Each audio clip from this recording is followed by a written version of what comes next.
मध्य प्रदेश के बरौदिया में एक दलित बच्ची का यौन शोषण होता है। यौन शोषण करने वाले उसको डराते हैं, धमकाते हैं और कहते हैं कि वो इस बात के बारे में किसी से कुछ ना कहे।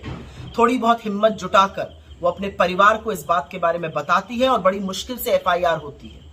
इस दलित बच्ची के यौन शोषण के मुख्य अभियुक्त बीजेपी के नेता पाए जाते हैं। उसमें से जो मुख्य अभियुक्त एक है अंकित सिंह, वो बीजेपी का कोई युवा ग्रामीण मंडल का अध्यक्ष था, और दूसरा अभियुक्त कोमल सिंह बीजेपी के विधायक भूपेंद्र सिंह का करीबी माना जाता है। इन लोगों ने मिलकर उस परिवार पर दबाव बनाया कि वो समझौता कर ले, और जब परिवार ने उससे इनकार कर दिया, जब वो राजी नहीं हुए, तो इन लोगों ने उस पीड़िता के भाई की पीट कर हत्या कर दी। और जब मां ने आके बीच बचाव की कोशिश करी तो उसको भी निर्वस्त्र करके पीटा गया। यही नहीं, अभी 3 दिन पहले पीड़िता के चाचा को समझौते के नाम पर बुलाया गया। जब उसने समझौते से इनकार किया तो उसकी भी हत्या कर दी गई। पर हैवानियत यहां पे खत्म नहीं होती है, हैवानियत तो यहां से शुरू होती है, क्योंकि वो दलित बेटी जब अपने चाचा की लाश को पोस्टमार्टम से लेकर एम्बुलेंस में गांव जा रही थी, तो एम्बुलेंस से गिर जाने पर उस दलित पीड़िता की भी मौत हो जाती है। 1 साल में 2 हत्याएं, और संदिग्ध परिस्थिति में उस पीड़िता की मौत जिसने बीजेपी के नेताओं पर यौन शोषण का आरोप लगाया था, यह सभ्य समाज की निशानी तो नहीं है। मुझे नहीं पता आपको इस बात की खबर मिली है कि नहीं मोदी जी, लेकिन असलियत यह है कि दलित, आदिवासी, पिछड़ा होना इस देश में अभिशाप बन चुका है।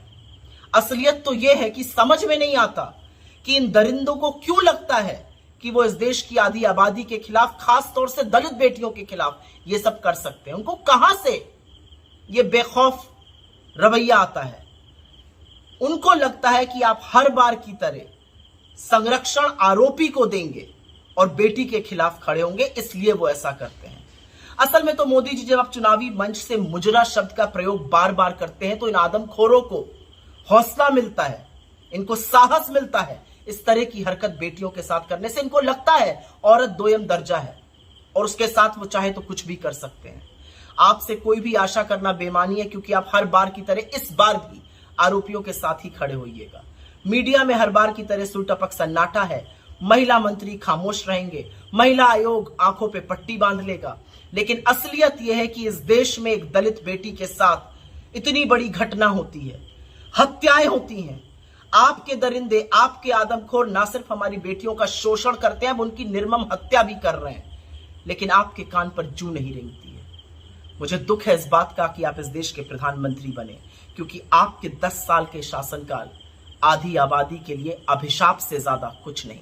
इस देश में जो दलित बेटियों के साथ पिछले 10 साल में हुआ है वो सर्वथा गलत है, और अब वही अन्याय का अंत होगा, क्योंकि ये आपके बस की बात नहीं है। बड़ी से बड़ी खबर, क्राइम से लेकर राजनीति तक किस नेता ने 5 साल में क्या काम कराया।